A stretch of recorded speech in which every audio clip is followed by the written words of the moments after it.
ಚಿತ್ರದುರ್ಗ ಜಿಲ್ಲೆಯಲ್ಲಿ ಮಳೆ ಇಲ್ಲದೆ ಸಂಕಷ್ಟಕ್ಕೆ ಸಿಲುಕಿರುವಂತಹ ರೈತರು 8 ಎಕರೆ ಜಮೀನಿನಲ್ಲಿ ಬೆಳೆದಿರುವಂತಹ ಬೆಳೆ ಇದೆಯಲ್ಲ ಸೂರ್ಯಕಾಂತಿ ಬೆಳೆ ನಾಶ ಆಗಿದೆ. ಈಗ ದಿಕ್ಕು ತೋಚಲಾದಂತಹ ಪರಿಸ್ಥಿತಿ ನೋಡಿ. ಚಿಗತನಹಳ್ಳಿಯ ರೈತನ ಪರಿಸ್ಥಿತಿ ಇದು.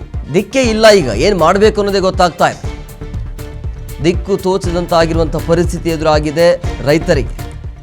ಪುರುಷೋತ್ತಮ ಅಂತೇಳಿ ರೈತನ ಹೆಸರು. 1 ಎಕರೆ 20,000 ರೂಪಾಯಿಯನ್ನು ಖರ್ಚು ಮಾಡಿರ್ತಾನೆ ಬೆಳೆಯನ್ನು ಹಾಕೋದಕ್ಕೆ. ಆದರೆ ಇದೆಲ್ಲ ಖರ್ಚಾಗಿದ್ರೂ ಕೂಡ ಈಗ 20,000 ಖರ್ಚಾಗಿದೆ ಅಂತೆ. 1 ಎಕರೆಗೆ 20,000 ಖರ್ಚು ಮಾಡಿದ್ದಾರೆ, ಬಟ್ ಮಳೆ ಇಲ್ಲ. 20,000 ಎಲ್ಲಿಂದ ತಂದರು? ಸಾಲ ಸೋಲ ಮಾಡಿನೇ ತಂದಿದ್ರು. ಸೊ ಈಗ ಮತ್ತೆ ಸಾಲ ಮಾಡಿ ಮತ್ತೆ ಬಿತ್ತನೆ ಮಾಡುವಂಥ ಪರಿಸ್ಥಿತಿ ಎದುರಾಗ್ತಾ ಇದೆ. ಸೊ ಹಂಗಾಗಿ ಈ ರೀತಿಯಾಗಿ ಆ ಸೂರ್ಯಕಾಂತಿ ಬೆಳೆ ಇದೆಯಲ್ಲ ಸಂಪೂರ್ಣವಾಗಿ ನಾಶ ಆಗಿರೋದು ಕಾರಣ ಮಳೆ ಕೈ ಕೊಡ್ತಾ ಇದೆ. ಮಳೆಯಿಂದಾಗಿ ಈ ರೀತಿಯ ಸಮಸ್ಯೆ ಆಗ್ತಾ ಇರೋದು ರೈತರಿಗೆ. 1 ಎಕರೆಗೆ 20,000 ರೂಪಾಯಿ ಖರ್ಚು ಮಾಡಿ ರೈತ ಬೆಳೆದಿರುವಂಥ ಸೂರ್ಯಕಾಂತಿ ಬೆಳೆ ಕೈಗೆ ಬರಲಿಲ್ಲ. ಅಲ್ಲೇ ಇದೆ ಆರಂಭದಲ್ಲೇ. ಅಂದರೆ ವಾಡಿಕೆ ಕಂತೆ ಈ ಬಾರಿ ಮಳೆ ಆಗಲಿಲ್ಲ ಆ ಭಾಗದಲ್ಲಿ. ಹೀಗಾಗಿ ಈ ರೀತಿ ಸಮಸ್ಯೆ ಆಗ್ತಾ ಇದೆ.